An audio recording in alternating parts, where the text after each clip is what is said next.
Morning all, 1st of March, 2024. So yesterday being leap day, remind me of a relationship created in a really, really weird scenario, one that most people don't get to experience. So I used to be part of a rescue unit. A lot of people don't know that. There is my old harness I used to wear when I was out on rescues.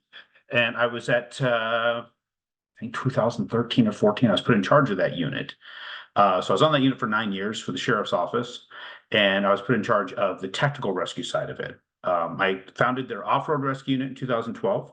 And then after we got that set up and running, I took over their technical rescue unit, which is all your ropes and high angle stuff, cave rescue, crevices, cliffs, all kinds of crazy stuff, right?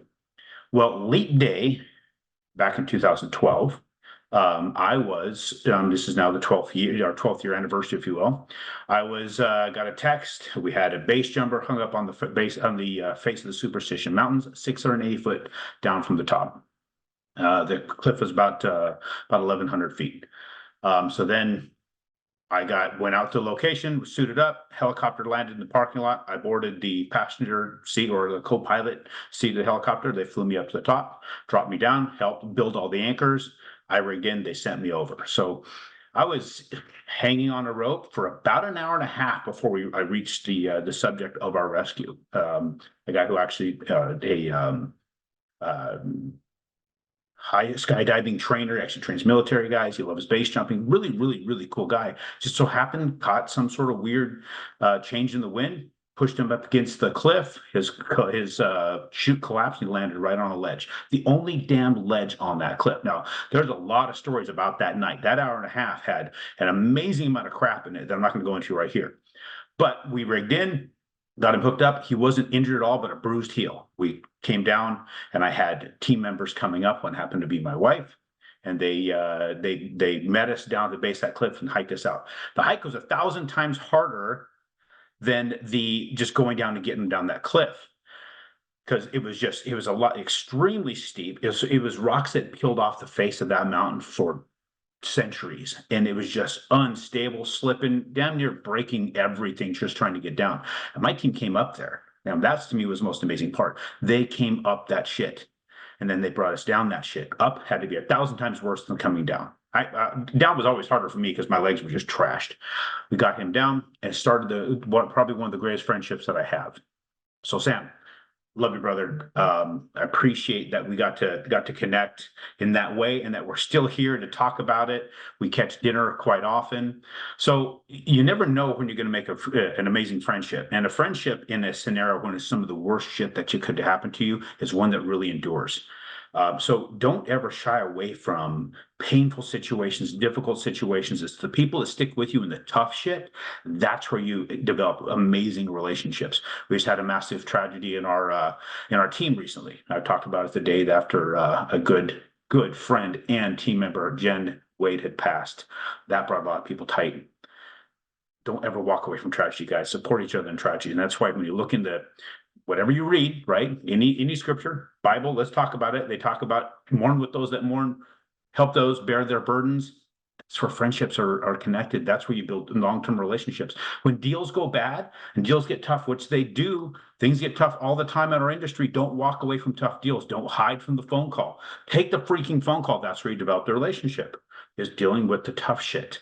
So don't ever walk away from that. Walk head into it and work together. Don't blame. Don't throw fingers back and forth with each other. Don't get into arguments. Just work on the problem, and you'll develop a healthy relationship working on the problem. It's a great business expanding skill to work on. So let's talk about the markets real quick. This week was the initial claims, and of course the PCE. Those kind of things having to do with inflation, things that are looking at how the market's doing, that had a lot of influence on it. It was actually some positive influence. I was worried coming into that, but it wasn't enough to really move the needle that it does when it goes negative. So what we had was, the initial claims, they're actually higher, showing that there's more people out of jobs than what they had thought. Continued claims, even higher than what they anticipated. So what they're doing is showing that the job situation is not as good as our administration likes to say that is. The bullshit stuff, and you watch the press secretary, we're creating jobs, we're doing the best things for the economy. Come on, guys. It's amazing how many people are probably listening to that. Even though we all know they're full of shit. I don't know why and That's got a person with just a ridiculously stoned conscience to stand there and completely freaking lie about this crap. It blows me away when you're talking about the politics and how people politicize things. It's real and not real. But politics is really good at being able to bullshit your way through things and feel confident in your bullshit, even though everybody knows you're lying. You walk away thinking I'm a badass because of what I said, not what I did. Interesting stuff. Other thing that we got out there, personal income shows that it's actually a little bit higher than what we anticipate, but people are not spending money. Their income shows that those who are receiving it's gone up a little bit, not receiving income, not spending. There's a lot more pressure on the home buyer. Excuse me, a lot more pressure on the consumer. Consumers feeling a little bit of that pressure. They're not spending the money that they were considering they might.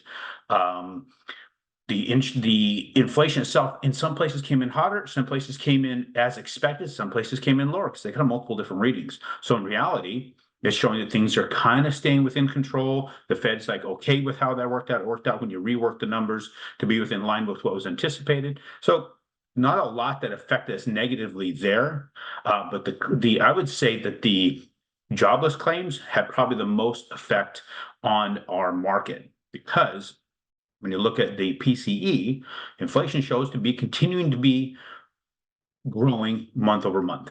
But it's enough that they're okay with it and it's within reason. It is the initial claims showing we have some weakness going out there. People will probably not be spending as much.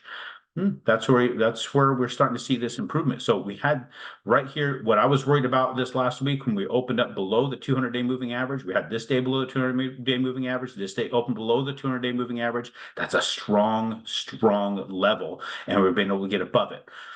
Coming above it here, staying above it here.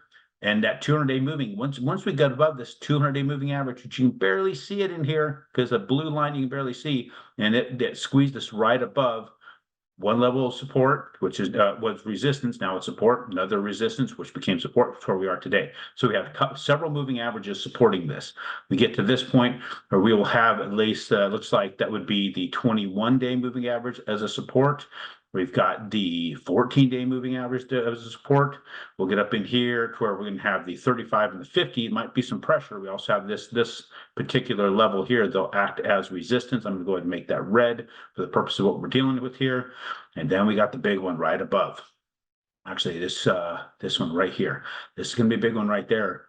As we know, trying to get back there, that's going to be a slog. It has to be some really, really ugly news for the economy for us to break through all these levels and then get up here. And that we know how strong that is. It's proven to be strong as hell.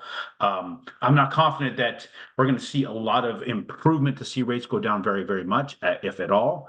We've seen just a little bit of improvement on price over the last couple of days. It's not a massive improvement in rate. Price may have been improved by 1/8 to 1/4, actually probably 3/8 over the last from where we saw that very, very bottom. So nothing massive, but enough that's better than where we were. So I'm at least we have that. That's a good gift coming into the weekend. We'll see how Monday plays out, but that's where we stand. So far, those jobless claims are helping mortgage bonds out a bit. Talk to you guys on Tuesday.